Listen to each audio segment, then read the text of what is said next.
नमस्कार, मैं अंकित गोलाई वी टेक्नोलॉजीज़ के ऑफिशियल यूट्यूब चैनल में आपका स्वागत करता हूं। और आज मैं आपके लिए लेकर आ गया हूं कंपैरिजन वीडियो इवोटा के 10x और 4K कैमरा के बीच। अगर 10x कैमरा की बात करें तो ये 1080 पिक्सल पर रन करता है, यानी कि एक FHD कैमरा है जो कि 10 टाइम्स ऑप्टिकल जूम और 16 टाइम्स डिजिटल जूम के साथ आता है। बात करें 4K कैमरा की तो ये 2160 पिक्सल पर रन करता है, 12x ऑप्टिकल जूम और 16x डिजिटल जूम के साथ आता है। और यहाँ आप एक आउटपुट में फ़र्क देख रहे होंगे, जो 4K कैमरा है उसमें जो कलर आउटपुट है वो क्लोज टू नेचुरल है, जबकि ये जो 10x कैमरा है यहाँ पर जो आउटपुट आ रहा है वहाँ पर कंट्रास्ट थोड़ा सा हाई है बाय डिफ़ॉल्ट। ऐसा नहीं है कि मैंने इसको बढ़ाया है, बट ये आया ही इसी तरह से है, जिसकी वजह से यहाँ एक इम्पैक्ट आप लोग देख पा रहे होंगे मेरे फेस पर। बर्निंग इशू 10x कैमरा में ज़्यादा है, जबकि 4K कैमरा में ऐसा कोई भी इशू आप लोगों को नज़र नहीं आ रहा होगा।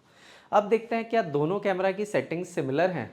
जैसे ही मैं मेन्यू में गया और यहाँ पर मैं एक्सपोजर में जाता हूँ तो यहाँ पर आप लोग देख सकते हैं जो ब्राइटनेस है, जो गेन लिमिट है, जो मीटर है, जो यहाँ पर फ्रिक्वेंसी है, एंटी फ्लिकर, उसके अलावा DRC, सभी सिमिलर सेटिंग्स पर हैं। बट उसके बावजूद भी 10x में बर्निंग इशू देखने के लिए मिल रहा है। जैसे ही मैं बैक जाता हूँ और यहाँ पर मैं कलर सेटिंग्स पर आता हूँ तो कलर सेटिंग्स भी दोनों ही कैमराज में सिमिलर है। वापस आते हैं और इमेज में जाते हैं, यहाँ पर ल्यूमिनेंस, कंट्रास्ट, शार्पनेस दोनों ही कैमरा में सिमिलर है, लेकिन आउटपुट का फ़र्क आप लोग क्लियरली देख पा रहे होंगे। और ये चीज़ इंश्योर करने के लिए कि एक 10x कैमरा है और एक 4K कैमरा, मैं आपको ले जाता हूँ सेटअप वाले ऑप्शन में। और जैसे ही आप सेटअप में जाते हैं यहाँ पर आप क्लियरली देख पा रहे होंगे कि एक तरफ 4K कैमरा है और दूसरी तरफ आपका FHD कैमरा है जो कि 10x है। 10x में यहाँ पर कहीं भी रेजोल्यूशन नहीं दिया गया है और ना ही यहाँ पर कहीं HDMI पोर्ट का जिक्र है, जबकि HDMI पोर्ट आपको मिल जाता है 4K कैमरा में। तो ये भी एक डिफरेंस यहाँ पर है। बाकी अभी आप पर है कि आपको किस तरह का आउटपुट चाहिए। अगर आप चाहते हैं कि एक नेचुरल आउटपुट आप लोगों को मिले then you should go for 4K camera. अगर आप चाहते हैं कि आपको थोड़ा सा शार्पनेस मिले कलर में और ओवरऑल जो फ्रेम है वो थोड़ा सा ब्राइट मिले तो आपको जाना चाहिए इवोटा के 10x कैमरा के लिए।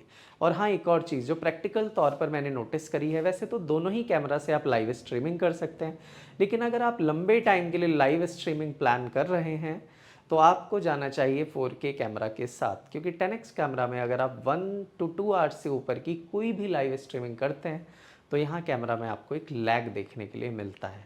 और ये बात मैंने बड़ा ही ओपनली आप लोगों से बताई। ऐसा नहीं है कि मुझे बेचने के लिए मैं कह सकता था कि 10x भी बढ़िया है, 4K भी बढ़िया है, बट यहाँ पर फैक्टर ये है कि मैं चाहता हूँ एक फेयर इनफ डिसीज़न आप लोग ले पाएँ, दोनों ही कैमरा के प्रोज एंड कॉन्स आपको पता हो। बट हाँ, एक चीज़ और है, अगर आपका बजट कम है then 10x is the best choice for you. अगर आपका बजट थोड़ा भी ज़्यादा है तो आपको 4K कैमरा के साथ जाना चाहिए। और हाँ, एक चीज़ और, इन दोनों कैमरा में जो बजट का डिफरेंस है वो ऑलमोस्ट 2 टाइम्स है 4K में।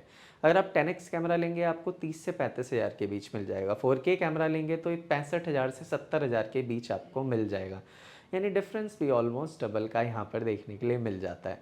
और इसके अलावा भी अगर आप लोग कोई डिटेल्ड कंपैरिजन वीडियो यहाँ चाहते हैं तो वो भी मैं आप लोगों के लिए बना सकता हूँ। आप लोग कमेंट सेक्शन में लिखिएगा ज़रूर, मैं कोशिश करूँगा उस पर जल्द से जल्द एक वीडियो आप लोगों के लिए लेकर आऊँ। धन्यवाद।